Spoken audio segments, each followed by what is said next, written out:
مسلم شریف کتاب الطہارہ کی حدیث نمبر 446 اور 447 ہے، 446447 ہے۔ بخاری شریف اور دیگر کتب کے اندر بھی یہ حدیث پاک موجود ہے۔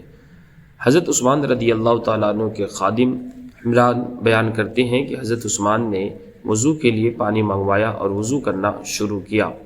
اب پہلے اپنی ہتھیلیوں کو 3 مرتبہ دھویا، پھر کلی کی اور ناک میں پانی ڈالا، پھر 3 بار اپنے چہرے کو دھویا، پھر دایاں ہاتھ کہنی تک 3 بار دھویا، پھر اسی طرح بائیں ہاتھ کہنی تک 3 بار دھوئے، پھر اپنے سر کا مسح کیا، پھر دایاں پیر ٹخنوں تک 3 بار دھویا، پھر اسی طرح بایاں پاؤں 3 بار دھویا۔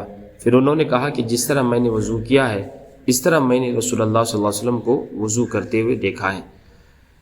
اور آپ نے فرمایا، وضو کرنے کے بعد رسول اکرم صلی اللہ علیہ وسلم نے فرمایا کہ جو شخص میرے اس طریقے کے مطابق وضو کرے، پھر 2 رکعت نماز پڑھے اور دوران نماز سوچ و بچار نہ کرے تو اس کے تمام پچھلے یعنی صغیرہ گناہ معاف کر دیے جاتے ہیں۔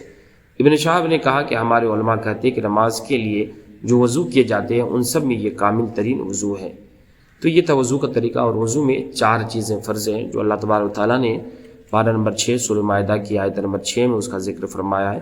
نمبر یہ کہ چہرہ دھونا، بال کے یعنی پیشانی کے جو بال اگنے یہاں سے لے کر یہاں تک، اور ایک کان کے لو سے لے کر دوسرے کان کے لو تک 1 مرتبہ، اور دوسری مرتبہ میں ٹہنیوں سمیت دونوں ہاتھ کو دھونا، یہ دوسرا فرض ہے۔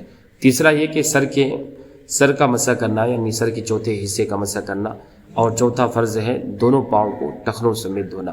یہ 4 چیزیں وضو میں فرض ہے۔ اگر آپ نے یہ 4 چیزوں میں سے ایک چیز بھی چھوڑ دی تو آپ کا وضو نہیں ہوگا۔ باقی چیزیں جو ہے جو حدیث مبارکہ میں بیان کی یہ سنت ہے۔